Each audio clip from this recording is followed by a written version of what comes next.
Have the things you've seen when you're asleep ever felt particularly real to you? Have you ever thought for sure it all had to be something more?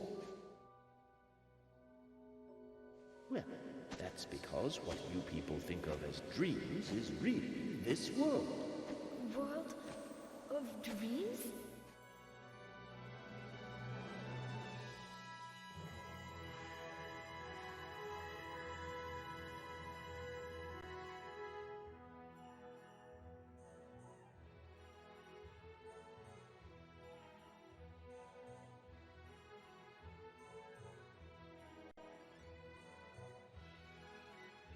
I wouldn't consider myself a NiGHTS fan. If anything, I'm a huge fan of Sega and Sonic Team and what they represent. Their philosophy on game design is one I find personally captivating and interesting for being so esoteric and countercultural to a fault. At least that is the best way I can describe it. So it should go without saying that even with my limited exposure, I have a massive appreciation for NiGHTS. First being exposed to the character with his psychedelic cameo in Sonic Adventure, to finding the earliest images and videos online that gave me my first glimpse of the game he heralded from. Made it all the more sad that I didn't get the chance to play NiGHTS Into Dreams until 2012 when it was ported to the Xbox 360. Of course, it wasn't my only chance to play a NiGHTS game. Back in 2008, Journey of Dreams came out on the Wii, the sequel to NiGHTS Into Dreams, and well, I had a Wii, I kept my eye on this game, I wanted to play it, so why didn't I? Well, it's a bit complicated. Sega and Sonic Team were getting a bit of a bad rap at this time, and it seemed to have a knock-on effect on how I perceived their games. Journey of Dreams got quite mixed reviews, pointing out its awkward controls or lack of refinement, which didn't help things for me. I was an awkward teen at the time who was ashamed to tell anyone I still enjoyed games like this. The reason this game is in my backlog to this day is because of my fiancé, who has a similar interest in the character. Unlike myself, my fiancé didn't really grow up with video games. During the early weeks and months of our relationship, I introduced her to many of the formative titles of my childhood. Sonic the Hedgehog, the Tales series, Jak and Daxter, so on and so on. I showed her NiGHTS not long after I just played it for the first time myself. Something about NiGHTS immediately stood out. Joyous, dizzying gameplay as you blur through surreal worlds as NiGHTS themselves. The playful, flamboyant character design. A world steeped in vivid, dramatic visuals and stunning art design. A story light-hearted enough to leave you feeling uplifted, but not without a lingering darkness. Wanting to experience every other piece of media that this series had to offer, she immediately brought a copy of Journey of Dreams. This was years ago, and since then it sat on the shelf unplayed. Since the first time I played it, NiGHTS Into Dreams has been a fixture of my gaming library, and it makes me feel sad for this little Wii game, so I think it's finally time I give it a fair shot. So without further delay, let's go on a journey of dreams. Jesus, why did I write that? NiGHTS Journey of Dreams, much like its predecessor, is an action score attack game with flying being its primary mechanic, taking place in a world of dreams. It stars two human characters, Will and Helen, both of whom find their way to this world after having nightmares brought about by their waking world troubles and anxieties. After arriving at the main hub area of the game, the Dream Gate, they quickly learn about this world where people's dreams play out. Soon after, they encounter the titular character of NiGHTS. Hey, now this one looks interesting. My name is NiGHTS. What's yours? I'm Will. Will, huh? Say, Will, have you ever thought about flying? If you dualize with me, you can check it out for yourself. Want to give it a shot? Dualize? After dualizing with NiGHTS, we go through a brief tutorial to get acquainted with the game's controls. It's at this point where I immediately put down my Wii Remote, opting for the GameCube controller. Now, I'm usually a supporter of motion controls, but in this case they just don't belong here. NiGHTS is a game that requires precise movement, being able to perform quick loops and adjustments, sometimes while flying at high speeds, that motion controls like the Wii Remote can't offer. The original NiGHTS Into Dreams introduced a 3D controller with an analog stick and triggers for this very reason. I only mention this because it made me a little nervous from the get-go as to what the experience would be like. It could have gone either way. Games made with the Wiimote in mind have a tendency to over or underestimate what the player is able to do comfortably, so games either become finicky and difficult or dull and easy, and most of the time it was the latter to supposedly benefit the Wii's casual demographic. Fortunately, I can happily say when using the GameCube controller, NiGHTS was really fun to control, and flying around in this brief tutorial area with this airy yet triumphant orchestrated piece of music felt really good, and it gave me some real Peter Pan vibes.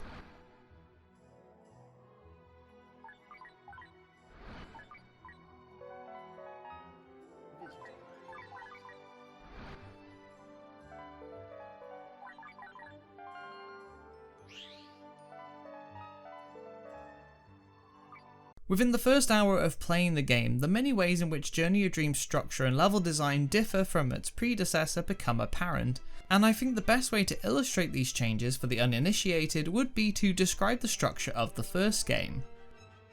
In NiGHTS Into Dreams, at the beginning of the level, the visitor would have their idea stolen and need to reclaim it back with the help of NiGHTS. To do this, you need to collect 20 blue chips to open the idea captures and return the idea to the palace at the centre of the level to progress onto the next lap. You do this 4 times for each idea. Once all the idea has been reclaimed, you progress to a boss level. Depending on how fast you finish the boss, you'll be rewarded a score multiplier, which leaves you with your result and ranking for the stage. This is how the manual tells you to play the game. However, to unlock the final level for each character, you need to get at least a C rank on each level. If you play as instructed, you might just skirt a C rank, but will most likely score a lower rank, meaning you'll be unable to progress. So how do you score more points? After opening an idea capture, you'll enter bonus time, where points are doubled, and by flying over the Idea Palace you can repeat the lap as many times as you want, racking up points as much as you can, as fast as you can until the timer runs out. Some bosses even have extra weaknesses or methods of damaging them that can make the boss fight significantly faster, further increasing the amount of points you can earn. This way of playing NiGHTS Into Dreams isn't conveyed very well, and I believe this is the reason the game fails to click with a lot of people the first time they play it. This is a topic that's been thoroughly covered by Shay May and DigiValentine here on YouTube, so I'd like to plug their videos here. When I finally understood how to play the game this way, I absolutely loved it. It rewards skillful play and memorization of each lap's obstacles and collectibles, and I got so much more out of the experience as a result. However, I didn't play NiGHTS in 1996, and I imagine the poor conveyance and lack of information would have made people drop this game fast. This is a very classic Sonic Team thing to do, creating an appealing character and gameplay style to match, with the expectation that the appeal and wonder that this alone creates can carry or drive the rest of the experience with it. This appeals to someone like myself. I derive joy from the simple act of moving a character around a virtual world, and I enjoy colourful aesthetics. But I can appreciate why this isn't the case for everyone. The question that this raises in my mind is, how would they go about conveying a game like this to the casual friendly Wii demographic?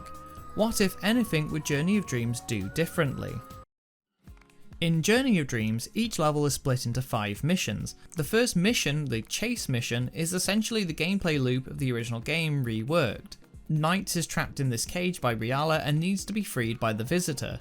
By dualizing, NiGHTS is temporarily freed, but will need to chase down the bird-like Nightmarean to grab a key, return to the cage to unlock it and progress to the next lap. This repeats for 3 laps, after which you're transported to the boss level, which functioned the same as the original, defeating the boss fast enough granting a score multiplier and ranking your performance overall. I find these levels to be really watered down compared to NiGHTS Into Dreams. Contrary to the name, chase missions lack the adrenaline and dizzying speed of the original game. The other missions change objective and order of appearance depending on the level, but they work out as followed. Link challenges have you fly through loops doing your best to maintain a combo or link for as long as possible. This, strangely, comes closer to the fun factor of the original for me. Despite the goal threshold being fairly low, I spent more time on these levels because it was just so fun seeing how long I could keep a chain going, and it gave me an excuse to keep flying around. There were occasions where you had to speedily weave or catch the next line of loops or blue chips to keep the chain going. Once I lapped several times, it was a matter of speeding up the process to see how quickly I could do it. Very reminiscent of the original game. The 5th mission in any level is the Nightopia boss battle from the first mission again, but harder, which is pretty self-explanatory.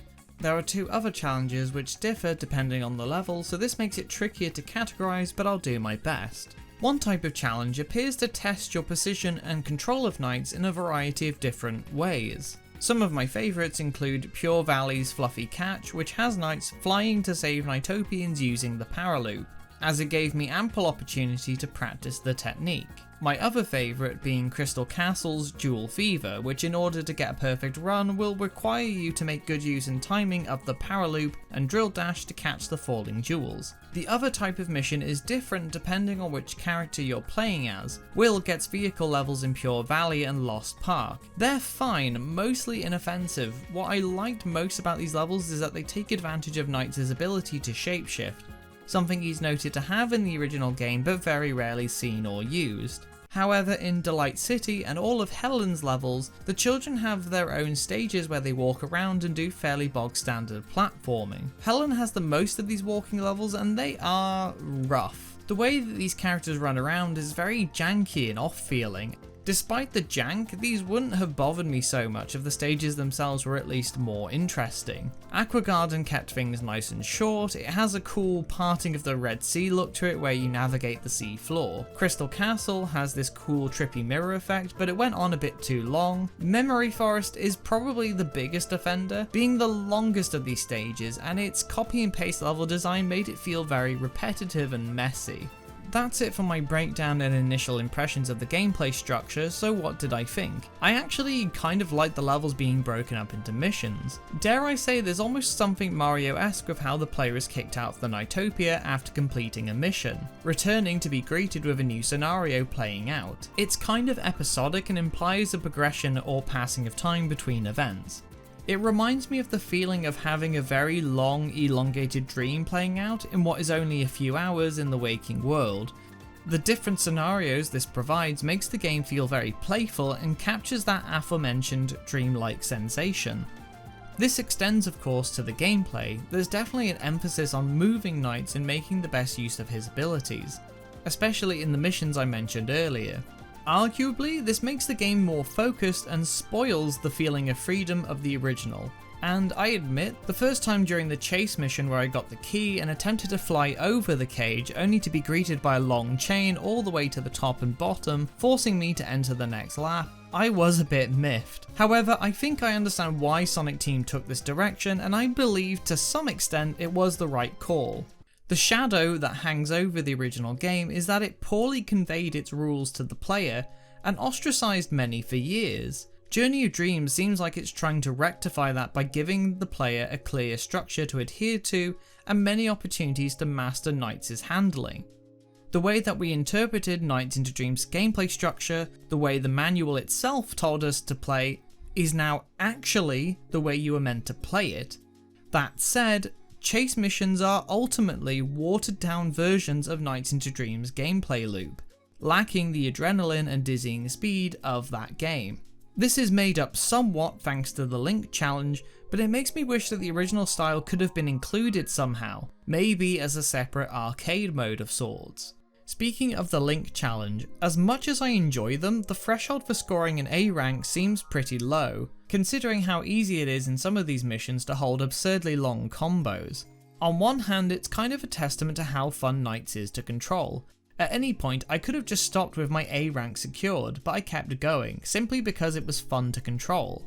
On the other hand, it made me want more of a challenge. At this point, it's quite apparent what Knight's Journey of Dreams was trying to be, in many ways, is a reimagining of the original game, aiming to capture the broader and casual demographics that the Wii was known for at the time by clearing up any of the confusing elements left by its predecessor. The game even reuses similar stage themes, gimmicks, and even bosses from Nights into Dreams. I'm not even meaning that in a bad way, far from it.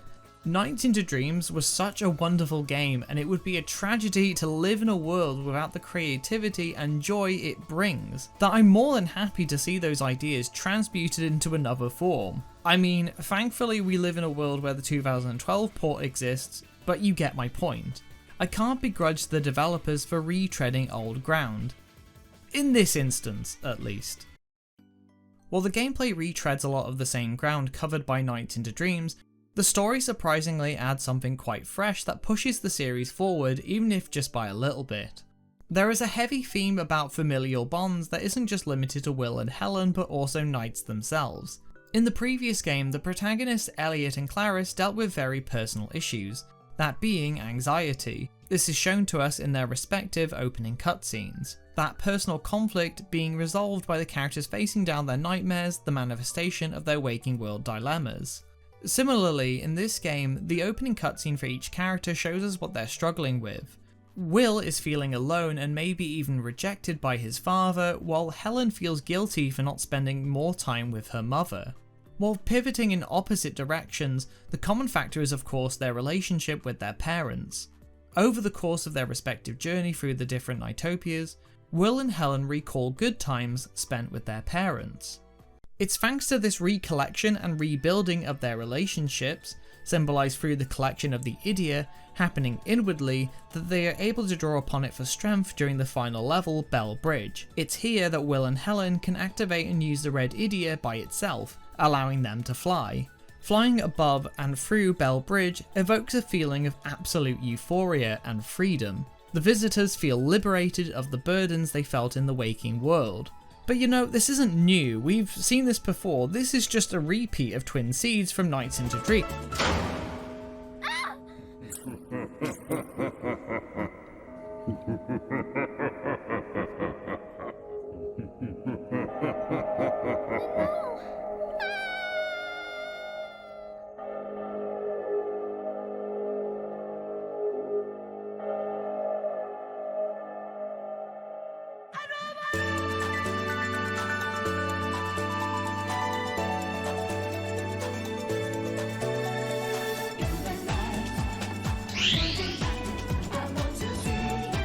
This scene right here is simply amazing. It has that cinematic quality that I feel Sonic Team have been aiming for throughout this experience, all happening in the middle of gameplay, all happening with the player at the centre of it. It's difficult not to be enthralled. Speaking of captivating the player, the soundtrack is enchanting and performs this feat effortlessly. Considering the Sonic series enjoys so much acclaim for its music, it's almost surprising how overlooked this soundtrack is. Seriously, I'll go on video game music threads and forums and usually find recommendations for cool OSTs from niche games I've never heard of before, and yet not once have I seen anyone recommend this soundtrack.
While Will and Helen are both able to have happy resolutions to their stories, NiGHTS isn't as fortunate.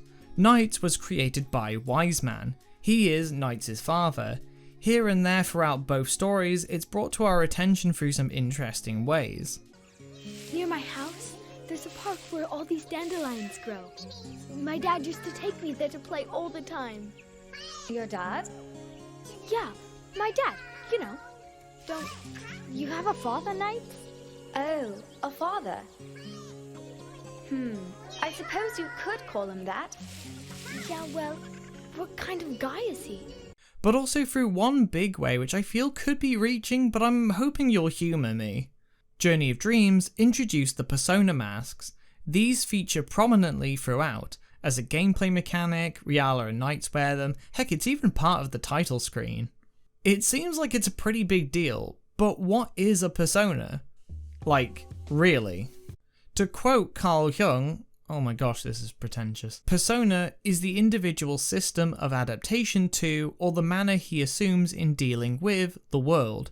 Every calling of profession, for example, has its own characteristic persona. It is easy to study these things nowadays when the photographs of public personalities so frequently appear in the press. A certain kind of behaviour is forced on them by the world, and professional people endeavour to come up with these expectations. The gist of this is that we don't act in public or in society the way we would privately. We in fact create a mask to deal with the world. So what do the masks of Journey of Dreams say about its characters? Takashi Iizuka mentions in several interviews reading Jung and other psychology texts for research while working on Nights into Dreams. It makes sense that the idea of transformation masks comes from the idea of personas, wearing a mask to fit the purpose. So then, what does it mean when Reala describes the mask they wear like this? This mask here is called a persona. It is a symbol of loyalty to Master Wiseman.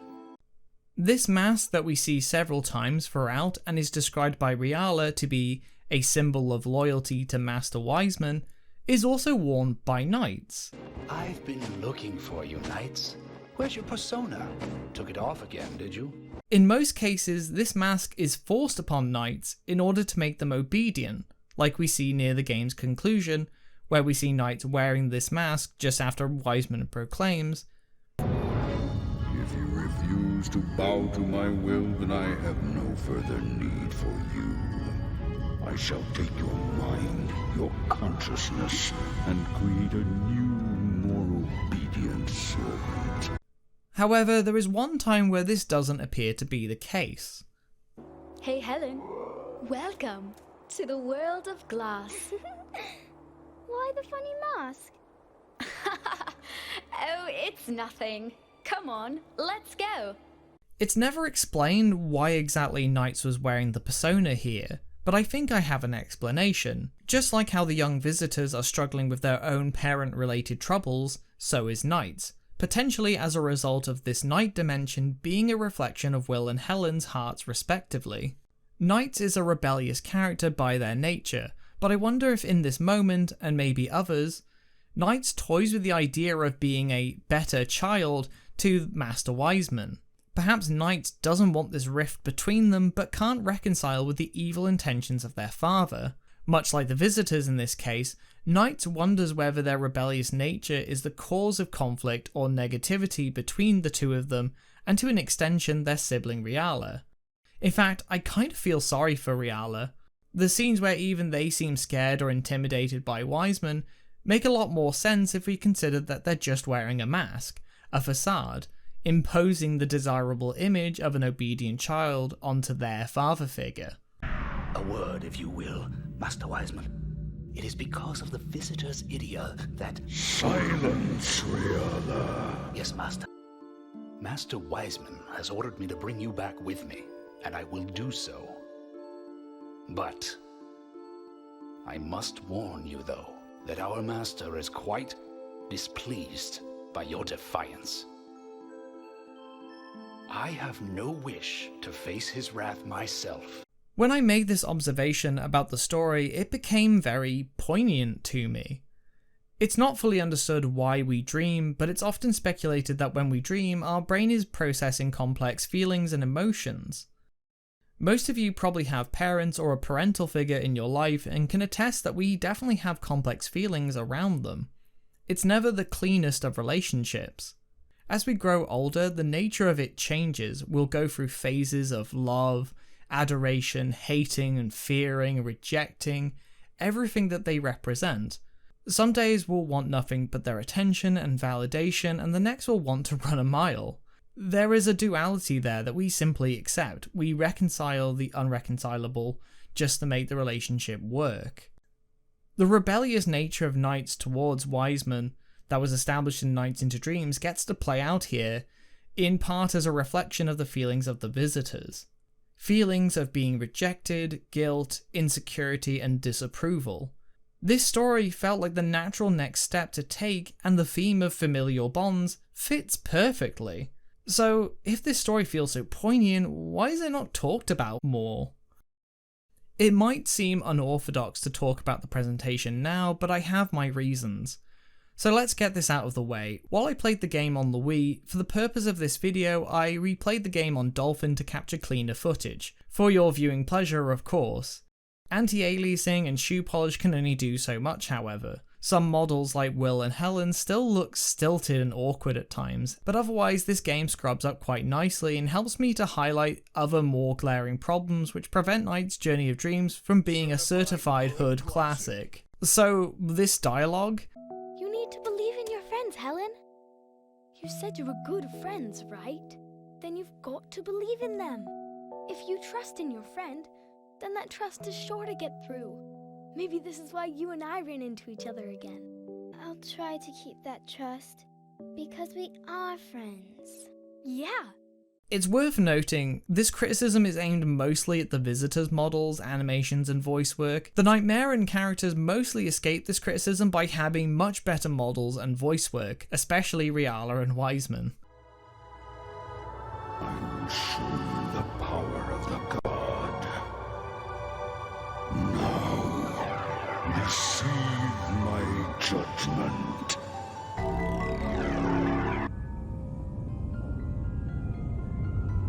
Knights, I am dismayed at your continued insolence.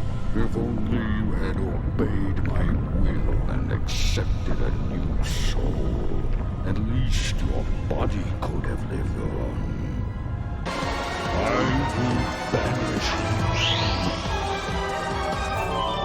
Tisk tisk, the visitor's life is in my hands. You can just stay right where you are.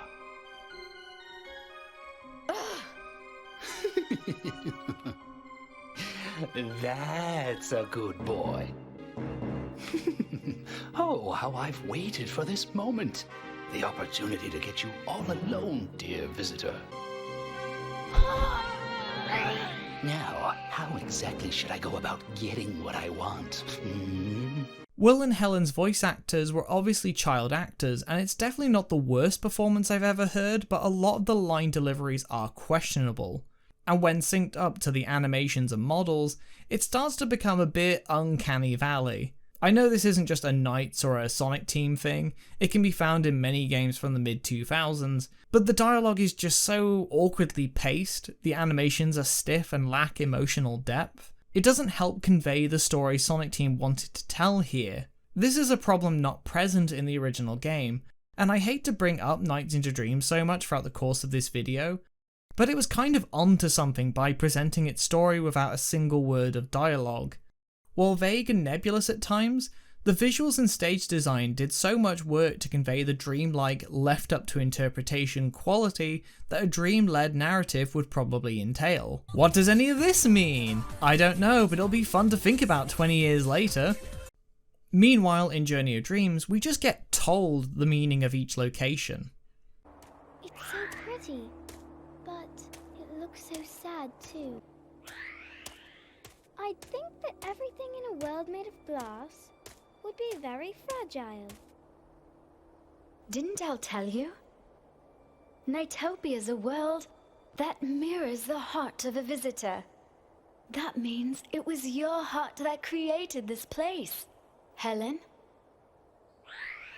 My heart is fragile? Ah, yes.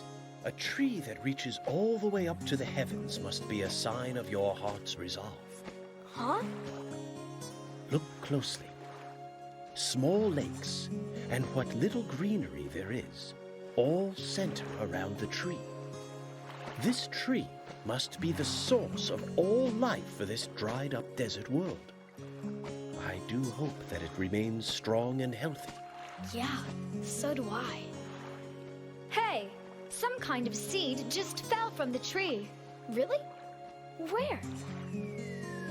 Whoa, what is this? Wait a minute! That's not a seed! It's a bomb!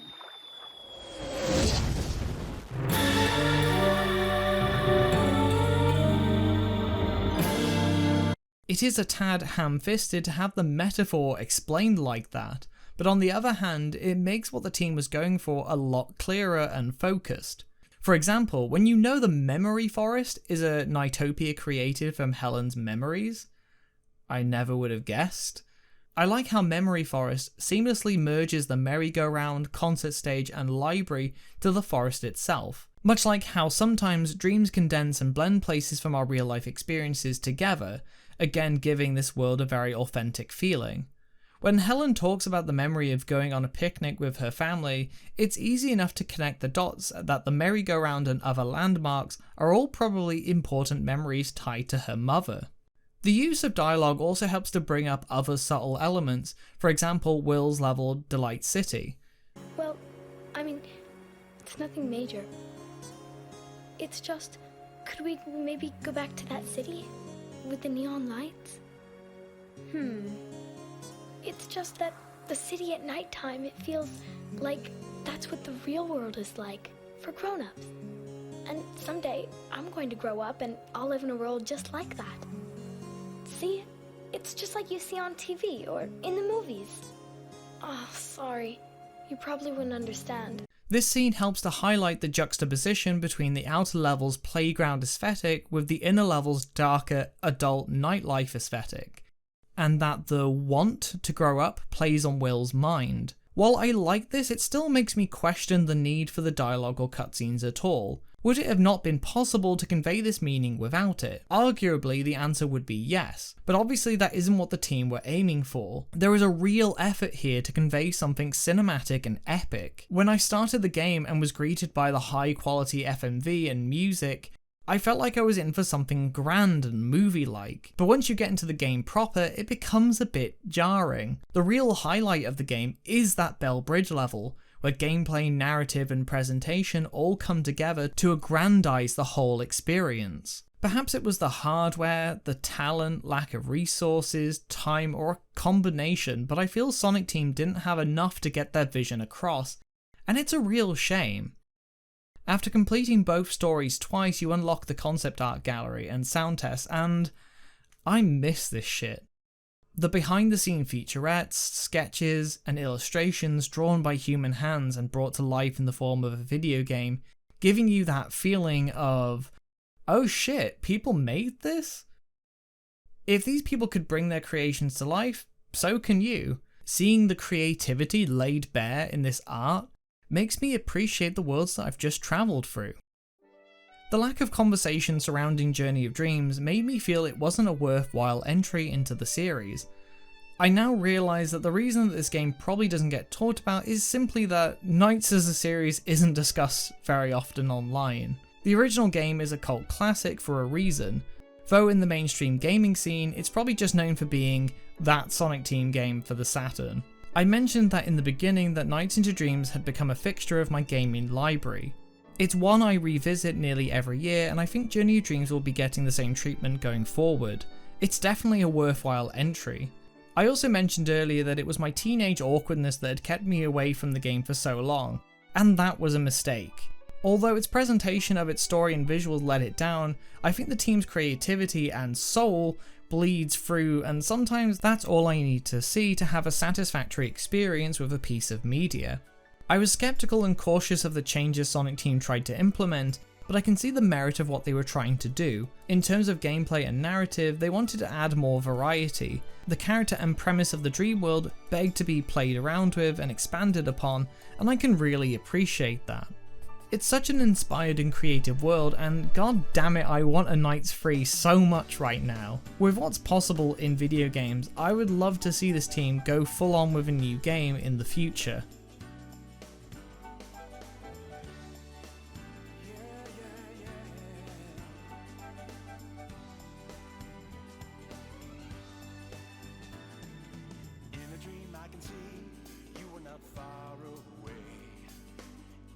Any place I can see your face.